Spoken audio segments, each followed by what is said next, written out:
तो class 10th chemistry का chapter number 1 chemistry का chapter number 1 chemical reaction and equation का आज हम लेक्चर नंबर 1 लेके आए हैं। और आज हम पढ़ाने वाले हैं कि रिएक्शंस क्या होती हैं, उनको बैलेंस कैसे करेंगे। ठीक है, टाइप्स ऑफ रिएक्शन हम आगे देखेंगे। तो सबसे पहले हम बात करते हैं चेंजेस की। ठीक है, जो चेंजेस होते हैं, जो चेंज होते हैं वो क्या होते हैं? परिवर्तन।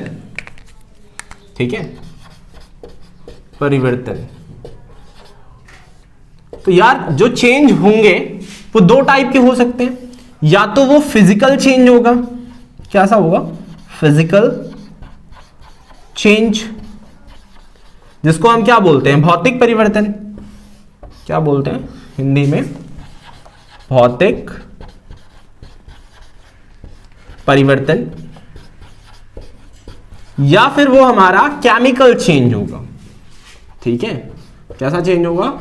Chemical change. अब दो टाइप के बेसिकली चेंज होने वाले हैं।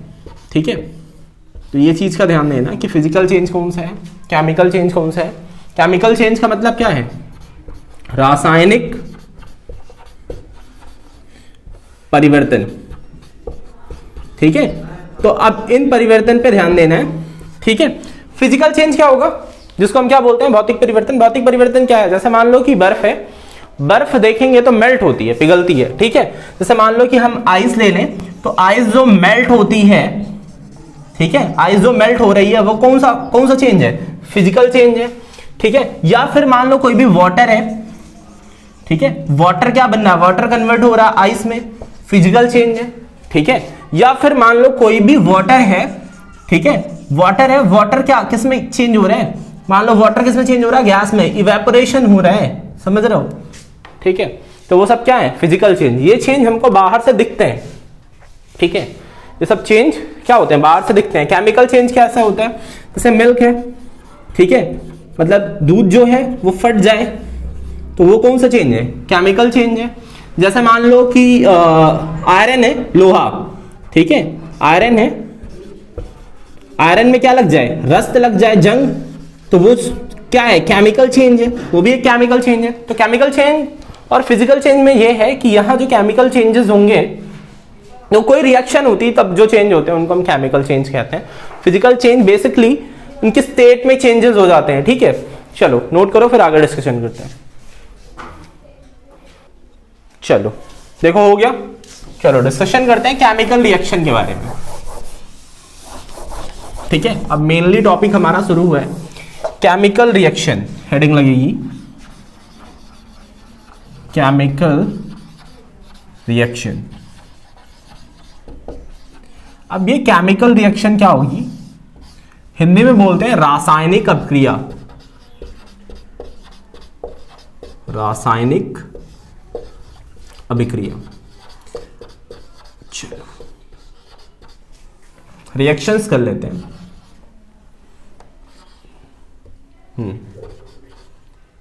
क्रियाएं। अब जो केमिकल रिएक्शंस होंगी, देखो वहां पर क्या होने वाला है? केमिकल रिएक्शन में कोई भी जब भी केमिकल रिएक्शन हो रही है, तो यहां पर क्या होगा कि जो दो या दो से अधिक जो सब्सटेंस होंगे, जिनको पदार्थ कहते हैं, वो मिलेंगे, तो वो मिलके एक नया पदार्थ बनाएंगे, मतलब एक नया सब्सटेंस बनाएंगे। जो सब्सटेंस बनेगा, ये पहले वाले जो भी सब्सटेंस थे और जो दूसरा वाला सब्सटेंस था, उन दोनों की फिजिकल और केमिकल प्रॉपर्टी दोनों एकदम डिफरेंट होंगी। और समझाते हैं क्या बोल रहे हैं, देखो ध्यान से। यहां सबसे पहले क्या होने वाला है? सबसे पहले यहां होता है सबस्ट्रेट। क्या बनता है? सबस्ट्रेट। ठीक है, क्या बोलते हैं? सबस्ट्रेट। फिर होता है एक अटैकिंग रिएजेंट। अटैकिंग रिएजेंट, ठीक है, जो अटैक करेगा। लास्ट में हमारा बनता है प्रोडक्ट। यहां पर क्या होता है? प्रोडक्ट। ठीक है, ठीक है, यहां पर क्या होता है? अभिकारक, अभिकर्मक, और लास्ट में हमारा जो देता है वो क्या देता है? उत्पाद। मतलब ये क्या है? अच्छा, किताबों में देखोगे तो ये ऐसा दिया रहता है, जैसे मान लो कोई भी रिएक्शन है, मान लो यहाँ की एक रिएक्शन उठा लेते हैं Mg मैग्नीशियम, ठीक है, और यहाँ पर दे देते हैं मान लो 2Mg, यहाँ पर क्या गिवन है O2, तो यहाँ पर क्या होता है 2MgO बना लेते हैं मैग्नीशियम ऑक्साइड, ठीक है, ऐसा लिखा होता है, ठीक है।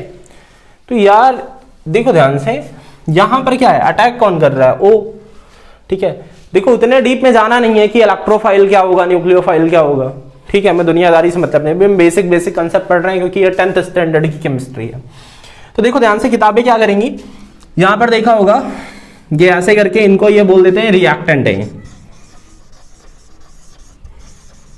क्या है रिएक्टेंट, जो आपस में क्या करेंगे रिएक्शन करेंगे, और इस वाले को डायरेक्ट प्रोडक्ट बोल देते हैं,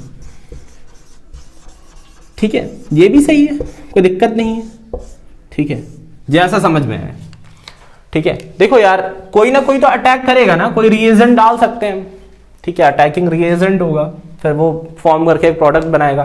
मान लो यार कुछ रिएक्शंस नहीं होना चाहती तो वहां पर कैटलिस्ट डाला जाता है, ठीक है, वो सब आगे वाली बात है, उनको हम आराम से समझेंगे एक एक चीजें क्या होती है। अब देखो ध्यान से, जो भी रिएक्शन होंगी वहां पर दोनों तरफ के मास बैलेंस होने चाहिए, इसलिए रिएक्शंस की हम बैलेंसिंग करते हैं। रिएक्शन की बैलेंसिंग क्यों करते हैं, जैसे मान लो कि आपने क्या लिया है, 2 ग्लास पानी लिया है और 1 किलो चीनी लिया है, और जो मिक्सचर आपने तैयार किया है, मान लो 2 लीटर, मान लो 2 किलो पानी ले लिया, मान लो 2 किलो पानी ले लिया और 1 किलो चीनी ले ली, तो जो पूरा का पूरा प्रोडक्ट तैयार हुआ वो कितना का होगा, 3 किलो का होगा, जाहिर सी बात है, क्योंकि भाई क्या हुआ है, 2 किलो 2 kg आपने क्या ले लिया है वाटर एग्जाम्पल, ठीक है, और 1 kg क्या ले लिया है चीनी। मान लो जो प्रोडक्ट तैयार कर रहे हैं, ठीक है, शुगर ले लिया, मान लो एग्जाम्पल बता रहे हैं ऐसे, ठीक है, तो ये टोटल जो बनेगा वो 3 kg का बनेगा कि नहीं बनेगा, इसीलिए रिएक्शन की बैलेंसिंग जरूरी होती है। समझ में आ रहा है रिएक्शन की बैलेंसिंग कैसे करेंगे, रिएक्शन की बैलेंसिंग क्या करेंगे, कैसे करेंगे, क्यों करेंगे, ठीक है, वो सीखेंगे, क्यों करते हैं ये पता होना चाहिए।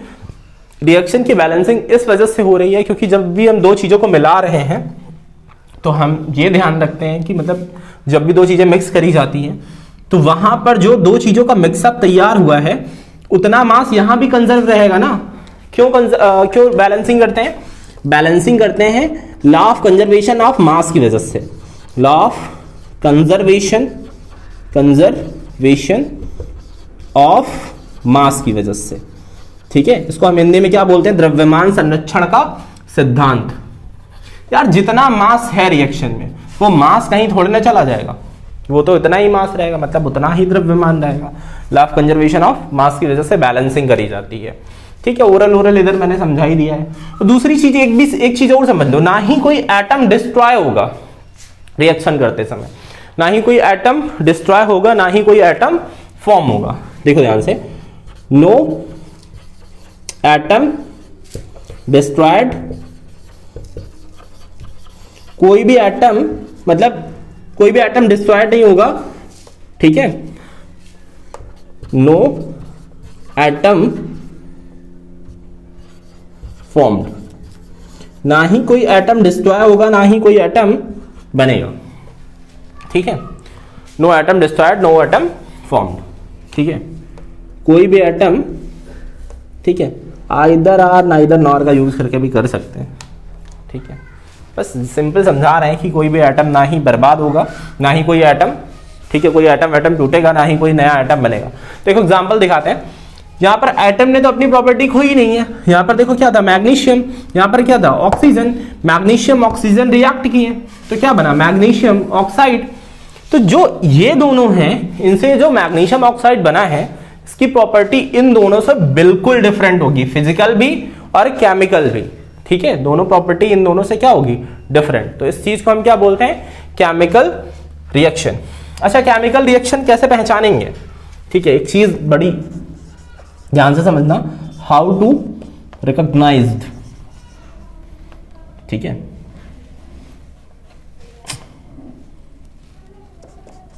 आइडेंटिफाई लिख लेते हैं, आइडेंटिफाई केमिकल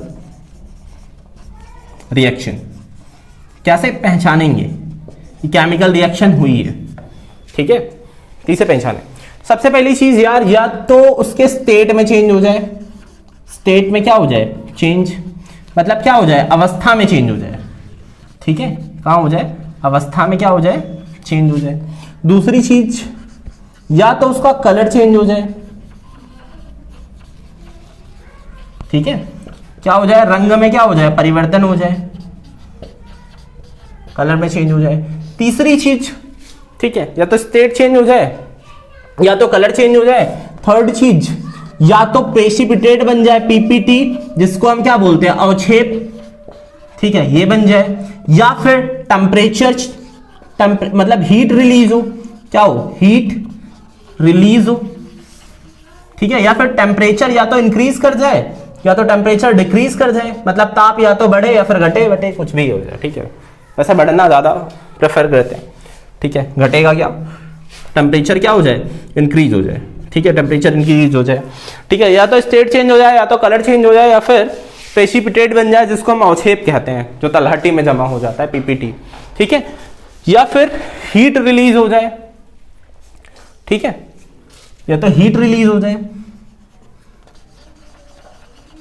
ठीक, या फिर फिफ्थ चीज क्या हो सकती है, हीट रिलीज के अलावा देखो, या तो स्टेट चेंज होगी तो कलर चेंज होगा, या तो प्रेसिपिटेट बनेगा या तो हीट रिलीज होगी, या फिर कोई गैस निकल जाए, या फिर कोई गैस निकलती है। ठीक है, तो अगर ये सब कुछ हो रहा है तो जाहिर सी बात है वहां पर केमिकल रिएक्शन हुई है। ठीक है, केमिकल रिएक्शन होने के लिए क्या क्या जरूरी है, या तो स्टेट चेंज हो या तो कलर चेंज हो या तो प्रेसिपिटेट बने या तो हीट रिलीज हो या फिर कोई गैस निकलेगी। चलो नोट करो, फिर आगे डिस्कशन करते हैं। चलो नोट हो गया। अब हेडिंग लगाते हैं केमिकल इक्वेशन। ठीक है, तो यार ये केमिकल रिएक्शन तो देख लिया हमने, अब देखेंगे हम इन रिएक्शंस को इक्वेशंस के फॉर्म में कैसे दिखाएंगे। ठीक है, ठीक, समीकरण। ठीक है, अभी तक तो केमिकल रिएक्शन देख रहे थे, अब हम केमिकल इक्वेशंस की बात करेंगे। तो केमिकल इक्वेशंस, ठीक है, अब इनके बारे में अगर हम बात करें केमिकल इक्वेशंस के बारे में, तो देखो यार यहां पर इक्वेशन आपको दो टाइप की मिलने वाली हैं। एक तो होगी वर्ड इक्वेशन, ठीक है, वर्ड इक्वेशन, और दूसरी होगी केमिकल इक्वेशन, केमिकल इक्वेशन। तो यहां पर हम क्या करने वाले हैं, वर्ड इक्वेशन को हम पहले केमिकल इक्वेशन में चेंज करेंगे। वर्ड इक्वेशन को किस में चेंज करेंगे, केमिकल इक्वेशन में। वर्ड इक्वेशन क्या होगी, आराम समझो ध्यान से। वर्ड इक्वेशन के लिए जैसे मान लो हमसे बोला गया कि जैसे हमारे पास है मैग्नीशियम, ठीक है, मैग्नीशियम प्लस का ऑक्सीजन, और फिर उन दोनों से मिलकर जो बनता है वो बनता है मैग्नीशियम ऑक्साइड, मैग्नीशियम ऑक्साइड। तो यार अब हमको इसको क्या करना पड़ेगा, ये हमारी कौन सी इक्वेशन है, ये हमारी वर्ड इक्वेशन है। ठीक है, ये कौन सी है, वर्ड इक्वेशन। वर्ड इक्वेशन को हमें सबसे पहले चेंज करना पड़ेगा केमिकल इक्वेशन में। और केमिकल इक्वेशन क्या होता है, रासायनिक समीकरण। तो इसके लिए सबसे पहले आप क्या करो, स्केलेटल लिख लो। स्केलेटल का मतलब क्या होता है, ढांचा लिख लो। ठीक है, जब भी आपको वर्ड इक्वेशन को कन्वर्ट करना है किसमें, केमिकल इक्वेशन में, केमिकल इक्वेशन में कन्वर्ट करना है तो सबसे पहला काम है आपका स्केलेटल लिखो, जिसको हम क्या बोलते हैं, ढांचा। स्केलेटन भी बोलते हैं, ढांचा लिखो। ढांचा कैसे लिखेंगे, मतलब एक हम ओवरऑल ढांचा तैयार कर लें, स्केलेटल तैयार कर लें। देखो पहले से इंफॉर्मेशन होनी चाहिए, ठीक है, कि किसका ऑक्सीडेशन नंबर क्या होता है, इंडियन दुनियादारी। इसके पहले वाले वीडियो को ध्यान से देखो तो वहां पर इक्वेशंस बनाना सिखाई गई हैं, कि मतलब सोचो इक्वेशंस क्या, फॉर्मूले बनाना सिखाए गए। कैसे, से मान लो Mg, तो मैग्नीशियम के पास 2+ चार्ज होता था, है ना, ऑक्सीजन के पास कितना था, 2-, तो ये दोनों मिलकर खत्म होकर MgO नहीं बन गए थे। देखो ध्यान से, ठीक है, जाके आराम से ध्यान से देखना। तो ये इक्वेशन बनाना सिखाया था मैंने कि कैसे क्या होता है। चलो इसका स्केलेटन लिखते हैं, पहले मैग्नीशियम लिखते हैं। तो मैग्नीशियम को हमने दिखा दिया Mg से। अब ऑक्सीजन, ऑक्सीजन को किससे दिखाते हैं, O2 से, ठीक है। फिर यहां पर क्या बन गया, MgO। हमें पता है कि ये रिएक्शन अभी बैलेंस नहीं है, ठीक है। ये जो रिएक्शन मतलब ये जो केमिकल इक्वेशन बनी है ये जो इक्वेशन बनी है कौन सी है, स्केलेटल वाली है। कौन सी है, स्केलेटल वाली है, मतलब ढांचा वाली है। हमने एक ओवरऑल ढांचा तैयार कर लिया, अब इसको हम बैलेंस करेंगे। बार बार यही काम करना है, जब भी क्या करना है, वर्ड इक्वेशन को केमिकल इक्वेशन में कन्वर्ट करना है। जब भी वर्ड इक्वेशन को केमिकल इक्वेशन में कन्वर्ट करेंगे तो सबसे पहले हम क्या लिखेंगे, एक स्केलेटल लिखेंगे आराम से। तो स्केलेटल लिख लिया। मैग्नीशियम को किससे दिखाते हैं, Mg से, ऑक्सीजन को O2 से। तो ये वाला बन के हमारा मैग्नीशियम ऑक्साइड क्या हो गया, MgO। तो अब इनको हम क्या करेंगे, बैलेंस करेंगे। बैलेंस करने के लिए क्या करते हैं, यहाँ पर 2 से मल्टीप्लाई कर देते हैं, 2Mg। अभी सिखाएंगे कि बैलेंसिंग कैसे होती है। O2, तो ये वाला क्या हो गया, 2 टाइम्स MgO। ठीक है, समझ में आया, ये क्या हो गया, 2 टाइम्स MgO। ठीक है, अच्छा कुछ कुछ रिएक्शन देखो ध्यान से। अभी ये रिएक्शन क्या है, एक ही तरफ हो रही है। कुछ कुछ रिएक्शन जो होती हैं उनमें डबलेट का साइन लगा होता है, कुछ ऐसा। ठीक है, तो उन रिएक्शंस को हम क्या कहते हैं, ये वाली रिएक्शन क्या है, दोनों साइड हो सकती हैं। कैसी होंगी, बोथ साइड। कैसी होंगी, बोथ साइड। अभी समझाएंगे इनको। जैसे मान लो हमारे पास क्या है, N2 है और दूसरा क्या है, 3 टाइम्स H2 है। ठीक है, तो अभी यहां पर हम देखेंगे तो हमारे पास क्या बनने वाला है, NH3, 2NH3। ठीक है, तो ये रिएक्शन को हम क्या बोलते हैं, उत्क्रमणीय अभिक्रिया। ठीक है, ये वाली कैसी है, उत्क्रमणीय, दोनों साइड हो सकती हैं।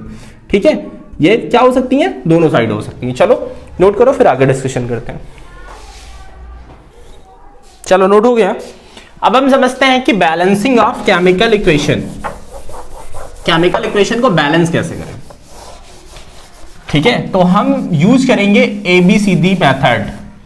ठीक है, अगर मैथमेटिक्स ठीक ठाक है तो होपफुली या इस वाले मेथड से कोई भी दिक्कत नहीं होगी। ठीक है, तो अब हम देखने वाले हैं balancing of chemical equation. Chemical equation को कैसे बैलेंस करें। ठीक है, इसकी हम देखने वाले हैं बैलेंसिंग। तो मान लो हम पहले ही कोई रिएक्शन लेते हैं, इसको बैलेंस करना शुरू करते हैं ABCD मेथड से। चलो बैलेंस करते हैं। जैसे पहली इक्वेशन है हमारे पास, फर्स्ट वाली है, फर्स्ट नंबर पे क्या, मान लो हमारे पास है NH3, ठीक है, प्लस O2 और यहां पर हमें गिवन है NO प्लस H2O। अब इसको हमें बैलेंस करना है। ठीक है, बैलेंसिंग ऑफ केमिकल इक्वेशन। ठीक है, अब इस केमिकल इक्वेशन को हम बैलेंस करने वाले हैं। किस मेथड से करेंगे, ABCD मेथड से। तो ये मेथड देखो लगाना बहुत आसान है। कोई भी रिएक्शन हवा में बैलेंस हो जाएगी, आराम समझो ध्यान से। तो यहां पर हम क्या रखते हैं, A। यहां पर हमने क्या रख दिया, A।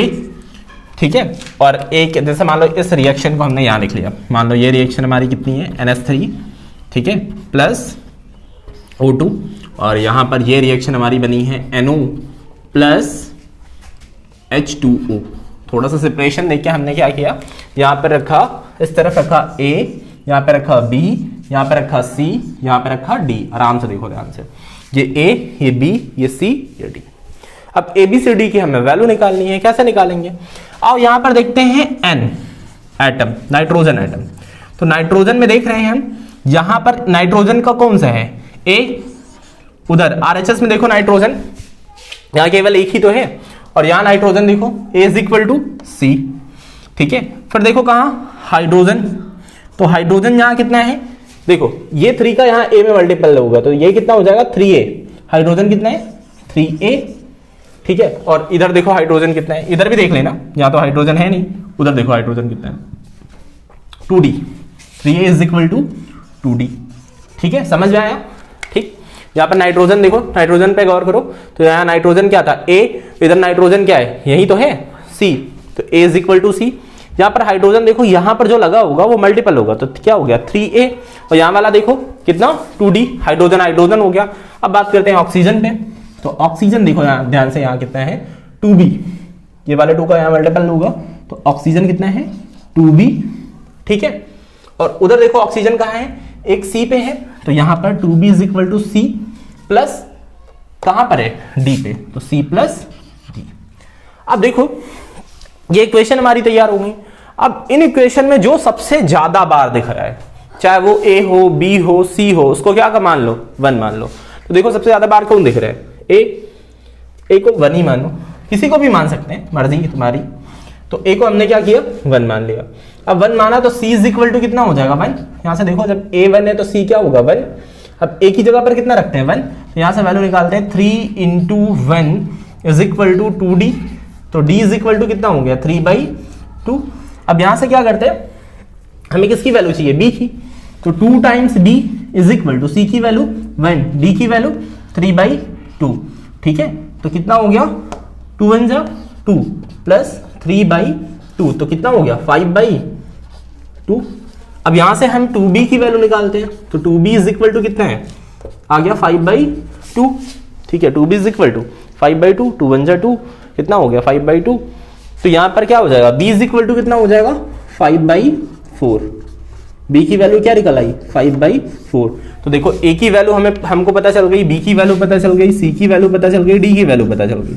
अब यहां पर हम उठा के पुटअप कर देंगे।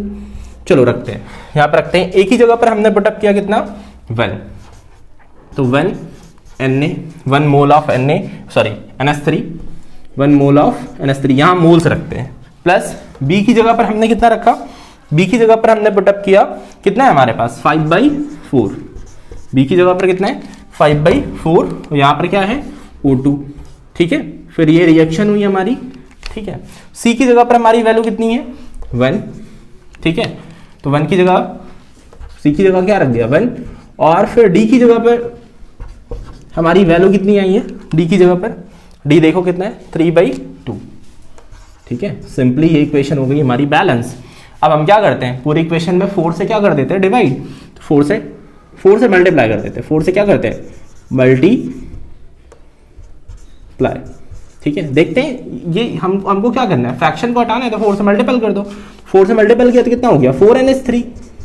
ठीक है, प्लस 5, 4 से 4 कैंसिल O2, फिर क्या हो गया 4 से यहां मल्टीपल होगा तो 4 टाइम NO, प्लस 2 से देखो 4 इंटू 3/2, 2 2 जा 4, 2 3 जा 6 H2। देखो इक्वेशन बैलेंस हो गई, सिंपल। देखो इधर नाइट्रोजन कितने 4, इधर भी 4, हाइड्रोजन इधर देखो 4 3 की 12। ठीक है, हाइड्रोजन कितने 12, तो यहाँ 6 दूनी की 12, हाइड्रोजन बैलेंस, 5 दूनी की 10 O2, तो यहाँ कितने हो गए 4 ये 6 ये 10 5 2 10। ठीक है, तो ये इजीली इक्वेशन बैलेंस हो गई। किया क्या हमने, यहाँ पर क्या किया, A माना, यहाँ क्या माना B माना, यहाँ क्या माना C, यहाँ क्या माना D। फिर क्या किया, जो एटम्स थे उनको क्या कर लिया कंपेयर कर लिया। तो कंपेयर किया तो यहाँ देखो A नाइट्रोजन को देखो A, वहां तो और कहीं नाइट्रोजन है नहीं, यहां भी नहीं है, तो A इज इक्वल टू क्या हो गया C।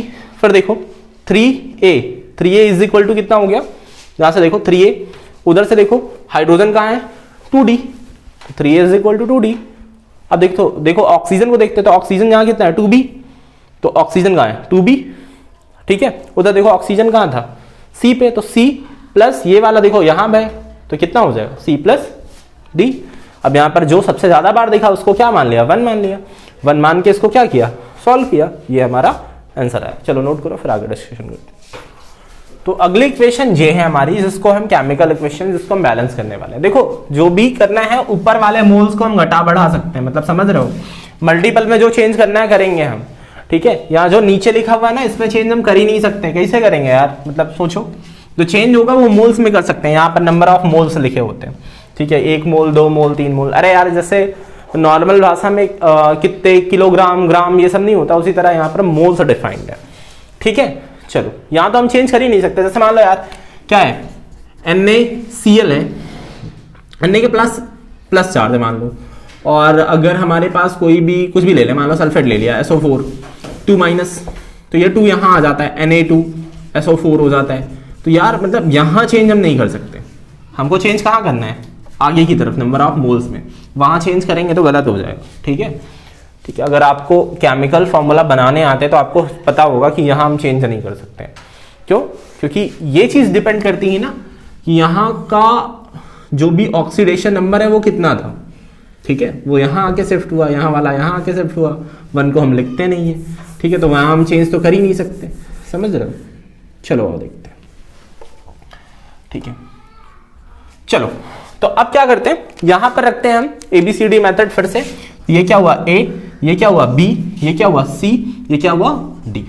ठीक है, अब की वाले में और ज्यादा कॉन्सेप्ट बढ़िया हो जाएंगे। देखो ध्यान से, तो यहां पर सबसे पहले हम Fe देखते हैं। तो Fe यहां पर क्या है, एक ही जगह है A। Fe कहां है, तो इधर वाला Fe देखो कहां है A, और इधर वाला 2 times C। A is equal to कितना है 2C। समझ में आया? यहां पर जो भी होगा वो मल्टीपल में लगेगा, ठीक है। तो यहां पर कितना हुआ 2C। फिर देखते हैं S सल्फर को।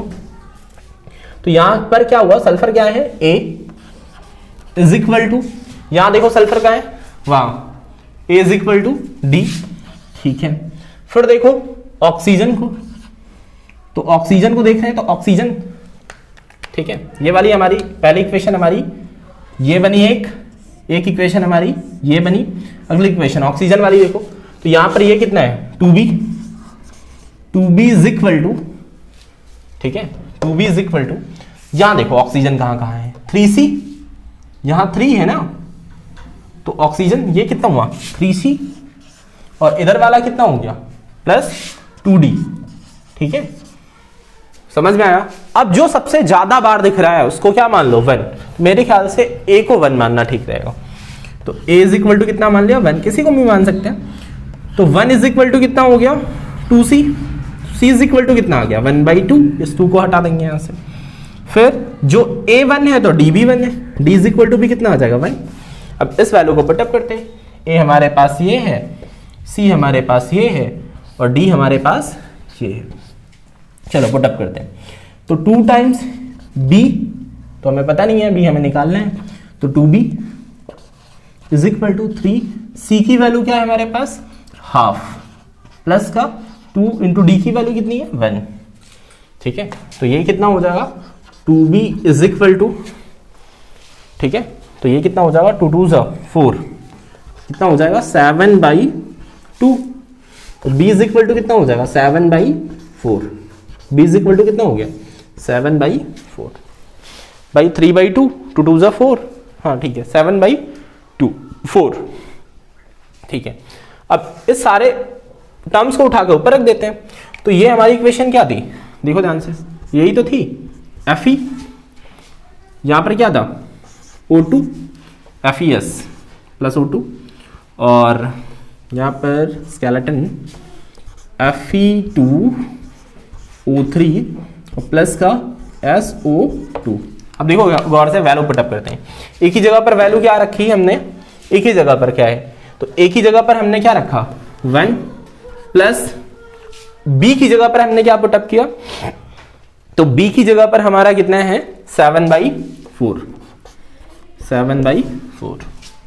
C की जगह पर हमें क्या पुटअप करना है, C की जगह पर क्या पुटअप करना है हाफ, और D की जगह पर कितना पुटअप करना है D इज इक्वल टू 1। अब पूरी इक्वेशन को 4 को हटाना है, 4 से मल्टीप्लाई कर दो, 4 से मल्टीप्लाई करो तो कितना हो गया 4FeS प्लस 4 से 4 खत्म 7O2, फिर 4 से मल्टीप्लाई करो तो यार 4 इंटू हाफ कितना हो जाएगा 2, तो कितना हो गया 2Fe2O3 प्लस का 4SO2, ठीक है। इक्वेशन बैलेंस हो गई। आराम से देखो Fe कितने 4, तो 2 2 4, सल्फर कितने 4, सल्फर कितने 4, ऑक्सीजन कितने 14, तो कितना हो गया 6, और ये कितना हो गया, ठीक है 14, ठीक। चलो नोट करो, फिर आगे डिस्कशन करते हैं। चलो इस इक्वेशन को हम बैलेंस करना शुरू करते हैं। तो क्या है KNO3, ठीक है, H2SO4, K2SO4, और फिर क्या है HNO3। अब इसको बैलेंस करते हैं। तो ये वाला यहाँ पर क्या रखा A, यहाँ क्या रखा B, यहाँ क्या रखा C, यहाँ क्या रखा D। अब ये वाली इक्वेशन बहुत इजीली बैलेंस हो सकती है नॉर्मल वे से, ठीक है, लेकिन हम मेथड सिखा रहे हैं तो आराम से सीखो, ठीक है। इससे इस वाले मेथड से कोई भी कॉम्प्लेक्स से कॉम्प्लेक्स रिएक्शन बैलेंस हो जाती है। आओ आराम समझते हैं। तो यार जब हम कंपेयर करेंगे सबसे पहले देखते हैं K। तो K की वजह से देखो यहां पर K क्या है A इज इक्वल टू, या तो K कहीं है ही नहीं है, तो यहां पर कितना हो जाएगा 2C। चलो 2C हो गया। फिर देखते हैं नाइट्रोजन को। तो नाइट्रोजन देखो पहली इक्वेशन हमारी ये बनी फर्स्ट, ठीक है। फिर नाइट्रोजन को देखते हैं। तो नाइट्रोजन में यहाँ पर नाइट्रोजन कितना है A, और तो कहीं यहाँ है नहीं, तो ये हुआ A इज इक्वल टू, यहाँ देखो nitrogen D, A is equal to D। चलो फिर देखते हैं, नाइट्रोजन देख लिया, फिर देखते हैं कि यहाँ तो कहीं था नहीं, ठीक, उधर भी नहीं था, चलो उधर वहां पे। चलो अब देखते हैं, नाइट्रोजन हो गया, ऑक्सीजन के बारे में, ऑक्सीजन के बारे में देखते हैं। तो यहाँ कितना हो जाएगा 3A इज इक्वल टू, अच्छा यहाँ भी है, प्लस का 4B, ये ऑक्सीजन यहाँ देखो, ये कितना हो जाएगा 4B, ये होगा 4B इज इक्वल टू, उधर देखो कहाँ है 4C, और इधर वाला देखो कितना है 3D प्लस का 3, ये इक्वेशन बनी। चलो अब ऑक्सीजन के बाद अगला अटैक किसके ऊपर होगा, सल्फर के ऊपर। चलो S देखो, तो S यहाँ कितना है B, यहाँ तो कहीं है नहीं, उधर देखो S कहाँ है, is equal to C, B is equal to C, ठीक है। चलो जो सबसे ज्यादा बार है उसको क्या करते हैं 1 मान लेते हैं, चाहो तो हाइड्रोजन भी लिख ही लो, मेरे ख्याल से यहाँ A B C D तीनों की वैल्यू निकल आएगी, तो आगे की जरूरत है नहीं, ठीक है, A B C D चारों की वैल्यू निकल आएगी, तो मेरे ख्याल से आगे लिखना है तो लिख सकते हैं, कोई मतलब नहीं है। A की वैल्यू हमने कितनी मान ली 1, ठीक है, किसी की भी मान सकते हैं, जरूरी नहीं है A की मानो, C की मान लें, C इज इक्वल टू कितना मान लिया 1, ठीक है, अब C इज इक्वल टू कितना मान लिया 1, तो A इज इक्वल टू कितना होने वाला है 2, B इज इक्वल टू कितना होने वाला है 1, ठीक है, और D इज इक्वल टू कितना होने वाला है 2, खत्म हो गया, सिंपल। ये लो उठा के रख दो ABCD, एक ही जगह पर कितना 2, तो 2KNO3 प्लस B की जगह पर कितना है, B की जगह पर देखो 1, मतलब H2SO4, ठीक है, फिर C की जगह पर कितना रखना है 2, C की जगह पर 1, K2SO4 प्लस D की जगह पर कितना रखना है, D देखो हमारा क्या है 2 टाइम्स HNO3, बैलेंस, ठीक है, इतना इजी है। चलो नोट करो, फिर आगे डिस्कशन करते हैं। चलो देखो अगली रिएक्शन हमारी ये है, तो यहां हम क्या लिखते हैं A, यहां क्या लिखा B, यहां क्या लिखा C, यहां क्या लिखा D। अब क्या करते हैं, सबसे पहले एटम्स पे चलते हैं, तो SN को देखा, तो SN देखो यहां पर, तो यहां SN कितना है 1, तो मतलब A, यहां पर SN और तो कुछ है नहीं, तो यहां क्या है केवल C, तो यहां क्या हो गया C, पहली इक्वेशन हमारी ये बनी। दूसरी इक्वेशन हमारी क्या हो सकती है, देखो ध्यान से, दूसरा देखो, फिर आगे हम देखते हैं O2, तो O2 यहां कितना है 2, ऑक्सीजन कितना है 2 टाइम्स, अगर हम ऑक्सीजन की बात करें तो ऑक्सीजन यहां कितना है 2A, इधर क्या है, क्या ऑक्सीजन इधर नहीं है, तो उधर देखो ऑक्सीजन कहां है 2A is equal to D, ठीक है। चलो oxygen 2A is equal to D, फिर उसके बाद यहां देखो हाइड्रोजन, तो हाइड्रोजन देखो, हाइड्रोजन यहां कितने, तो यहां कितना हुआ 2B, ठीक है, उधर देखो हाइड्रोजन, तो हाइड्रोजन यहां कितना है 2D, ठीक है, यहां पर कितना है 2D, ठीक, तो ये बन गई हमारी इक्वेशंस, ठीक है। हाइड्रोजन देखो 2B is equal to 2 times D। अब क्या करें, जो सबसे ज्यादा बार दिख रहा है उसको 1 मान लो, किसी को भी मान लो, ABCD, अभी A को तो बहुत मान लिया, आपके D को 1 मानते, किसी को भी मानो कोई फर्क नहीं पड़ता। D इज इक्वल टू कितना मान लिया 1, अब D इज इक्वल टू 1 माना, तो ऊपर से तो मतलब नहीं है, लेकिन यहाँ पर वैल्यू जरूर निकल सकती है। D इज इक्वल टू 1, तो यहाँ से देखो, यहाँ 2 times A is equal to D की जगह पर कितना पुटअप किया 1, तो A इज इक्वल टू कितना आ गया हाफ, A की वैल्यू कितनी आई हाफ, जब A हाफ है तो C भी हाफ होगा, क्योंकि A इज इक्वल टू क्या है C, तो C बराबर भी कितना हो जाएगा हाफ, ठीक है, थोड़ी बहुत तो मैथमेटिक्स आनी ही चाहिए, तो C इज इक्वल टू कितना है हाफ। फिर अगर हम बात कर रहे हैं 2B की, तो 2B इज इक्वल टू 2 से 2 तो खत्म, B is equal to D, B is equal to D, तो B इज इक्वल टू भी कितना हो जाने वाला है 1, क्योंकि D की वैल्यू कितनी है 1, ठीक है। अब क्या करो, वैल्यूज को पुटअप कर दो, ठीक है, तो A की जगह पर कितना रखने, देखो हमारे पास ये स्केलेटन है, चलो ABCD की जगह पर वैल्यूज को प्लेस कर देते हैं, तो यहाँ पर क्या है इक्वेशन हमारी SnO2 प्लस यहाँ पर क्या है H2, यहाँ पर क्या है Sn प्लस H2O, यही तो है। चलो अब वैल्यूज को प्लेस करते हैं तो हमारे पास क्या है, एक ही जगह पर कौन सी वैल्यू है, ए देखो हमारे पास कितना है, ए कितना है हाफ, ठीक। फिर देखो बी हमारे पास कितना है 1, डी हमारे पास सी कितना है हाफ, डी कितना है 1। अब 2 से मल्टीप्लाई कर दो तो क्या हो गया 2SnO2 प्लस, ठीक है ये वाला क्या है, सॉरी 2 कैंसिल हो जाएंगे ना, 2 से मल्टीप्लाई करेंगे तो हाफ इंटू 2 कैंसिल होके कितना आ जाएगा 1। यहां पर कितना हुआ 2H2 इज इक्वल टू, फिर ये 2 से 2 कैंसिल तो कितना हो गया Sn प्लस का 2H2O, ठीक है ये रही इक्वेशन। चलो नोट कर लो। चलो अगली इक्वेशन हमारी ये है, ठीक है। अब इसको बैलेंस करना है, थोड़ा आराम से आपकी देखो, थोड़ा शिद्दत से समझ रहे हैं। तो यहां पर क्या है Al, फिर क्या है S2SO4, ठीक है, और फिर इसको बैलेंस करना है तो ये क्या Al2SO4 का होल थ्राइस प्लस H2, मान लो ये। तो यहां पर हम पहले क्या लगाते हैं A, यहां क्या हुआ B, यहां क्या हुआ C, यहां क्या हुआ D, A B C D, ठीक है। तो आराम से देखना ध्यान से कि सबसे पहले हम एक तरफ वाले पकड़ लेते हैं, एक ही तरफ के कंपेयर कर लिया करो। देखो जैसे यहां पर सबसे पहले क्या है Al, ठीक है, तो Al देखा तो यहां देखो Al, उधर देखो Al, तो यहां Al देखा तो A इज इक्वल टू, इधर Al एक ही जगह है, इधर देखो 2C, शायद कंसेप्ट पकड़ में आ रहे होंगे। इधर Al हुआ तो अब देखो इधर S2, ठीक है, S2 क्या हाइड्रोजन, देखो सॉरी, तो हाइड्रोजन देखा तो इधर देखो 2 times B, 2B is equal to, इधर देख लो हाइड्रोजन कहाँ है 2D, 2 से 2 cancel, B is equal to कितना हो गया D। अगली इक्वेशन हमारी ये बनी, ठीक है, B is equal to D।